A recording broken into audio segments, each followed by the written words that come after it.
سلام به همگی، خیلی خوش اومدید به یه بررسی دقیق و کاملا کاربردی. امروز میخوایم بریم سراغ یه سندی که به جرئت میشه گفت سرنوشت زندگی مشترک شما رو میتونه تعیین کنه. عقدنامه ازدواج. خب، بذارید همین اول کار یه سوال اساسی ازتون بپرسم. شما به عقدنامه چجوری نگاه میکنید؟ یه چیز فرمالیته و یه امضای ساده، یا نه یه نقشه راه دقیق و مهندسی شده برای آینده‌تون؟ باور کنید همین تغییر دیدگاه همه چیز رو عوض میکنه. خب، بریم سراغ بخش اول. میدونید خیلی از مشکلات جدی که بعدها برای زوجها پیش میاد ریشش دقیقاً همینجاست. اینکه موقع امضا کردن عقدنامه درک درستی از محتوا و اهمیت واقعیش نداشتن. خب اصلا این عقدنامه که میگیم چی هست؟ خیلی ساده بخوام بگم، عقدنامه مثل فونداسیون قانونی ازدواج شماست. یه سند کاملا رسمی که دقیقاً مشخص میکنه هر کدوم از شما چه حقوق و چه وظایفی توی این زندگی مشترک دارین. اهمیت واقعیش هم دقیقاً همینجاست.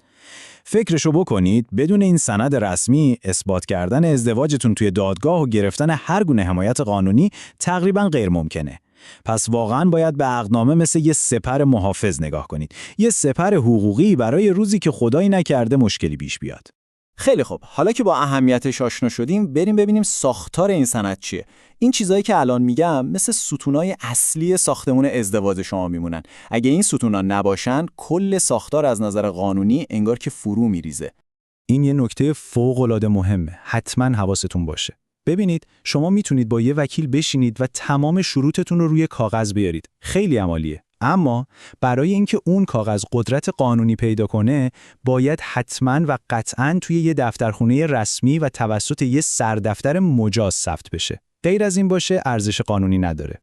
خب، این 4 تا شرط چکلیست اصلی برای معتبر بودن عقد شماست. یعنی چی؟ یعنی سن قانونی، سلامت کامل عقل، رضایت قلبی و بدون هیچ زور و اجباری، و اینکه هیچ مانع شرعی یا قانونی مثل خویشاوندی نزدیک وجود نداشته باشه. سردفترم وظیفه داره که مطمئن بشه همه این 4 مورد برقراره. یکی از اولین تصمیمایی که باید بگیرید انتخاب نوع عقده، دائم باشه یا موقت. همونطور که می‌بینید تفاوتشون زمین تا آسمونه، به خصوص توی مسائل مالی مثل ارث و نفقه. توی عقد دائم این حقوق به طور اتوماتیک وجود داره، ولی توی عقد موقت اینطور نیست. باید حتما در موردش حرف بزنید، توافق کنید و توی سند بیاریدش، وگرنه حق ایجاد نمیشه. خیلی خوب، تا الان در مورد بخشای الزامی و پایه‌ای صحبت کردیم. حالا میرسیم به قسمت هیجان انگیز ماجرا.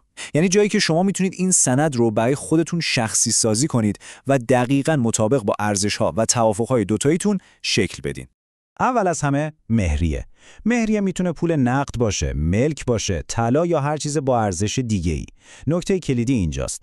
مقدارش، نوعش و اینکه چجوری قراره پرداخت بشه باید مو به مو و کاملا شفاف توی عقدنامه نوشته بشه.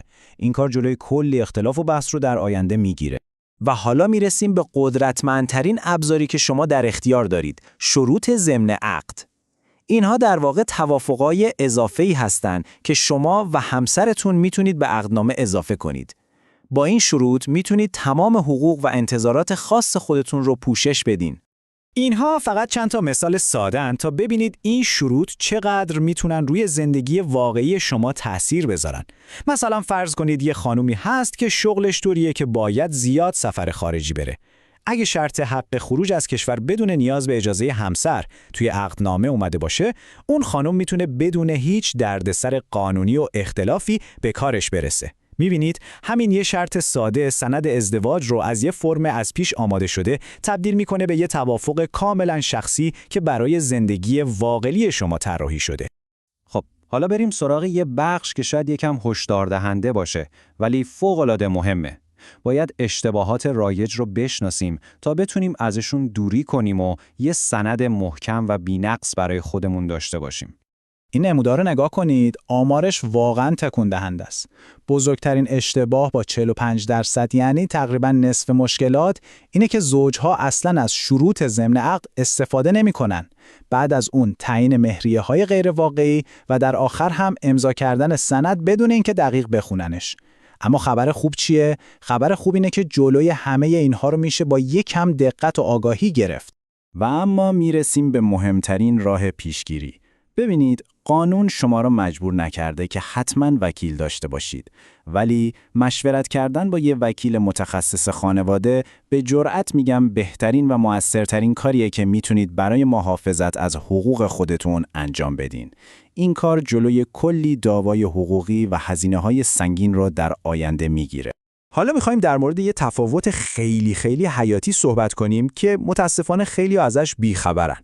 تفاوت بین عقد رسمی، یعنی اونی که تو دفترخونه ثبت میشه، و عقد عرفی، یعنی همونی که به صورت خصوصی و بین خود افراد خونده میشه.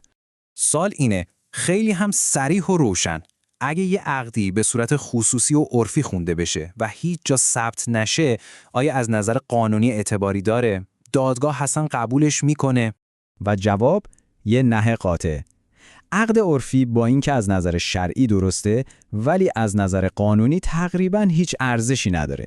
یعنی چی؟ یعنی بدون ثبت رسمی شما نمیتونید ادعای قانونی برای گرفتن ارث، نفقه یا حتی گرفتن شناسنامه برای بچه‌تون داشته باشید. اثبات کردنش توی دادگاه یه کار تقریباً محال. پس این جمله رو لطفاً خوب به خاطر بسپارید. تنها و تأکید میکنم تنها راهی که به ازدواج شما قدرت و حمایت قانونی کامل میده ثبت رسمی اون توی یه دفترخونه مجازه. این کار امنیت حقوقی هر دوی شما رو تضمین میکنه، نه فقط یک نفر. و در آخر برگردیم به همون مثال اولمون. عقدنامه شما واقعاً فونداسیون و نقشه ساختمون زندگی مشترکتونه. هر چقدر این فونداسیون رو با دقت، با آگاهی و با فکر بیشتری بچینید، ساختمونی که روش میسازید محکمتر و امن‌تر خواهد بود. و این هم سوال نهایی برای شما. یادتون باشه، این سند فقط یه تیکه کاغذ برای شروع زندگی نیست. یه ابزار فوق‌العاده قدرتمنده برای شکل دادن به آینده‌تون. حالا از خودتون بپرسید، برای ساختن این آینده مشترک، نقشه راهی که دارید میکشید چقدر دقیق و حساب شده است؟